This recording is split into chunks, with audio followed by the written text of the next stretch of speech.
The Jojo Land arrive très prochainement. Pour la majorité des gens ainsi que moi, je pense que vous êtes tous très impatients. Cette partie reste encore très mystérieuse à ce jour, et pour l'occasion, j'ai décidé de vous résumer toutes les informations à retenir de la manière la plus simple possible, mais aussi en même temps vous partager certaines suppositions que j'ai à l'égard de la partie 9. Salut à tous, c'est Ime, et aujourd'hui on se retrouve pour une vidéo retraçant toutes les informations actuelles que nous avons vis-à-vis de la partie 9 de Jojo. Avant de commencer, vous connaissez la chanson, n'hésitez surtout pas à liker, à vous abonner, et surtout n'oubliez pas la cloche, on vise les 5000 abonnés, merci à vous les frères et sœurs. Par rapport à d'habitude, ce genre de vidéo est bel et bien plus court. D'autres vidéos plus longues arriveront avec par exemple des reviews de la partie 9, restez branchés. On commence par les premières images potentielles du Jojo de la partie 9. Tout d'abord le 31 décembre 2022 sur la carte du Nouvel An de 2023 d'Araki, nous y voyons la tête d'un tout nouveau personnage aux cheveux blancs avec une tresse au bord de son visage. Et nous voyons également un lapin. Pour rappel, c'est l'animal du zodiaque chinois de l'année 2023. De nombreuses théories ont été imaginées sur ses potentielles origines. Pour certains, ce lapin représente le Jojo, et je pense pas réellement de mon côté. Cependant, le personnage représenté sur le lapin peut être le Jojo de la partie 9, mais ne soyons pas sûrs pour autant. Je vous rappelle que lorsque la partie 7 a été annoncée, mais aussi sur la couverture du premier tome de Steel Ball Run, ce n'était pas le Jojo qui était présenté. Araki pourrait donc sûrement faire la même chose pour The Jojo Land. Mais d'un autre côté, nous voyons le personnage pointer du doigt The Jojo, donc je pense que c'est potentiellement lui. Après ça, le 11 janvier 2023, une seconde image a été fuitée de l'Ultra Jump de février. Elle a beaucoup tourné sur Twitter car nous y voyons le même personnage que sur la carte du Nouvel An. Sauf que cette fois-ci nous le voyons en gros plan, mais aussi avec bien plus de détails.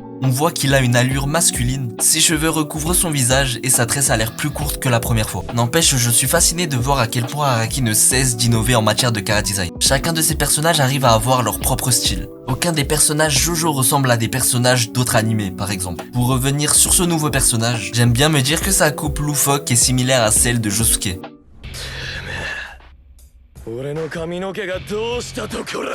On pourrait limite y voir un clin d'œil puisqu'il s'agit du fils de Joseph. Ce genre d'hommage me plairait particulièrement. Nous voyons également le personnage de dos sur un bateau. Il a l'air de porter un pantalon relié à sa capuche. On dirait une sorte de combinaison. Après, c'est possible que son chara-design soit changé par la suite. C'était le cas avec par exemple Jotaro, Giorno, Josuke. Il nous reste donc ça à voir après la sortie du chapitre. En dehors de ça, pour certaines personnes, le nouveau personnage est moche. Et sérieusement, je pense que c'est juste un avis sur la première fois. Par exemple, de mon côté, je trouvais la coupe de Josuke particulière au départ. Et au fil du temps, tu commences à t'habituer ou limite l'apprécier. D'ailleurs, toi, t'en penses quoi du chara-design? Pour rappel, le Jojo de la partie 9 sera un descendant de Joseph Joestar. Bien évidemment, c'est le Joseph qu'on aperçoit à la fin de la partie 8. Reste à voir aussi si c'est un descendant direct ou non. Nous en saurons plus au cours de l'histoire. N'empêche, je rêve d'un hommage à l'ancien Joseph. Par exemple, le Joseph de Jojo Long qui soit toujours en vie, comme le Joseph de la partie 2 qui était toujours vivant jusqu'à Stone Ocean. Ça pourrait être trop drôle. Concernant l'histoire, nous voyons sur la preview de l'Ultra Jump un texte nous parlant de l'histoire d'un jeune garçon qui devient extrêmement riche sur les îles tropicales. Alors bien évidemment on pense aux îles du Pacifique évoquées dans Jojo Lion,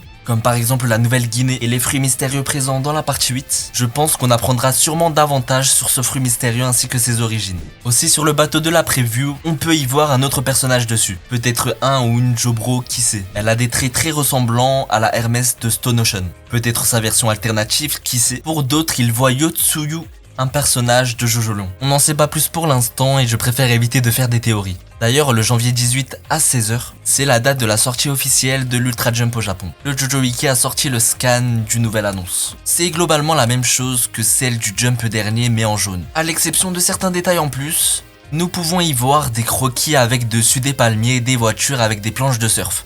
Sans oublier un panneau avec marqué aéroport dessus. Les indications nous montrent qu'il y a l'air d'y avoir de la musique. Comme l'avait supposé le leaker Ryokuta, il pourrait s'agir d'une île touristique comme Hawaï. Pour terminer, je pense avoir fait le tour de toutes les informations que vous aviez à avoir. Pour rappel, The Jojo Land sort le 17 février dans l'Ultra Jump.